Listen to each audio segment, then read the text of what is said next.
But yeah, just some of the stuff that I've heard is so ridiculous, and I'm like, where, like, I can't make this stuff up. Like, just like, where do these perceptions even come from? And it's like things that are as simple as like, oh, can I help you? Or like, oh, what are you doing here? And it's like, one time of this questions, I'm like, oh, maybe that person was legitimately like concerned about whether or not I know how to like 3D print or like use a saw or something like that. But after hearing that since high school, when I decided that I wanted to do engineering, it kind of is like a just tape being replayed over and over again, and I have to keep being like, I have it, like, I got it, I don't need your help. And it's like, oh, whoa, like, sorry. And it's like, yeah, you better be.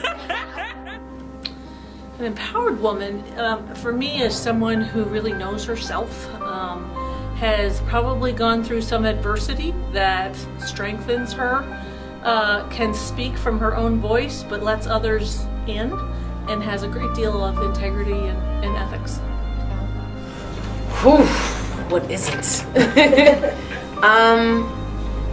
Honestly, people will probably disagree with me with this, but vulnerability. I'm still learning with that, but being vulnerable makes you powerful. It's not a weakness, it's actually a strength. So vulnerability. My role model is probably my mom. She is unapologetically loud and crass, and I got a lot from her.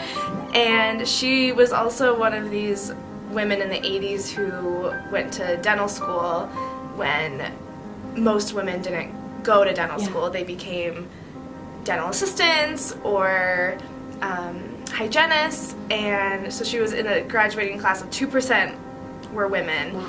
And she's just so smart and just really instilled a lot of independence and following your dreams in me. When I'm trying to think about what I want to be as a woman, I'm like, okay, so how do I take that, like a really loving, caring, like classic, like nurturing woman, but I also take that very serious, like get things done, like doing it for the good of your family, and kind of like bring that together into like one badass woman who's like kind and nurturing and caring and like really lifts people up, but is also like really determined to get shit done. I think it can be really challenging sometimes to identify as a woman and to be a leader, especially a younger woman. Off of campus, I think it's more challenging.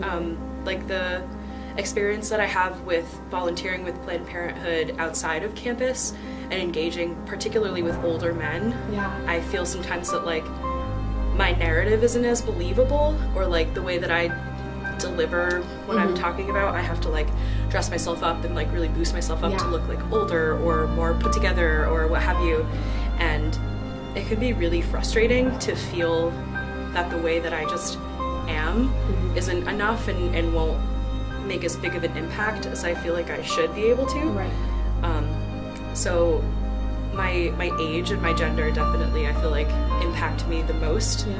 But I guess the hope is that people don't see leadership as being limited by identity or even by recognition. You know, Well, I think the identities piece, you know, it is that thing, and we call it mental gymnastics, you know, and I think times and situations happen and you have to sit there and go, well, was that because of my skills or abilities, or is that because of my gender?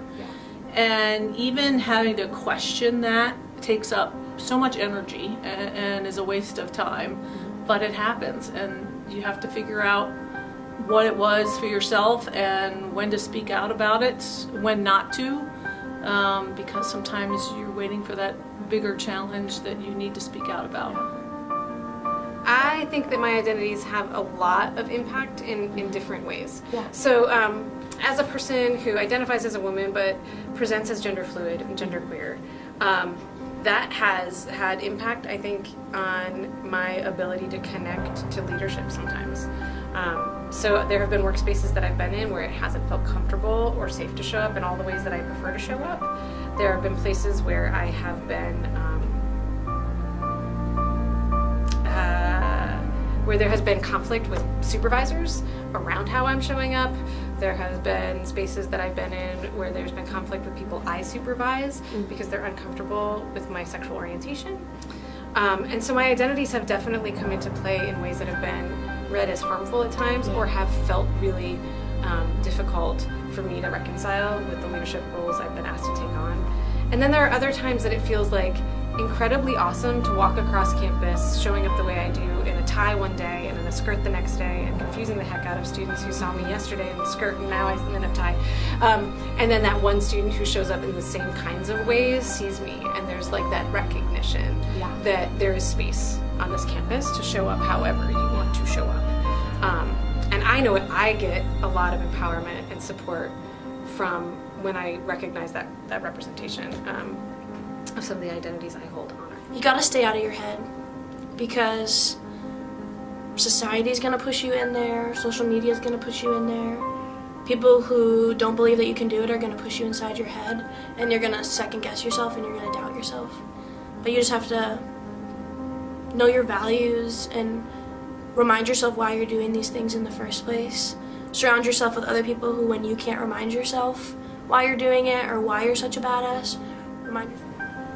You're enough the way that you are, and that you don't need to like change the way that you speak or the way that you like present yourself to try and like impress people or impact people, because like women will impact people no matter what, and women are so strong and powerful that it doesn't take like changing things about you to be like more tasteful or more appealing to really like make the impact.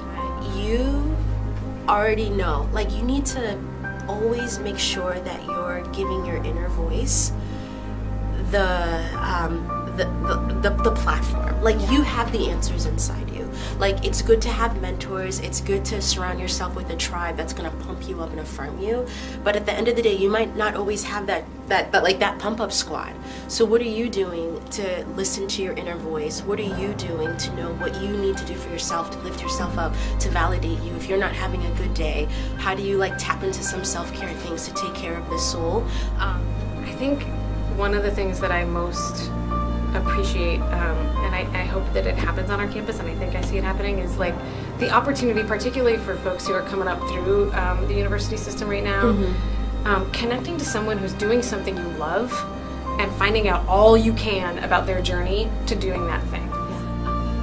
My advice is to connect with other women and men and find allies and support systems and people you know you can really trust, and they know you to your core, and they know who you are, and they have maybe a common interest and belief in your passion, and they encourage you to continue in your passion. Get to know yourself and get to love yourself, like as a starting place, and I believe that for everybody. I believe, that's the starting place, is who are you, and do you love who you are?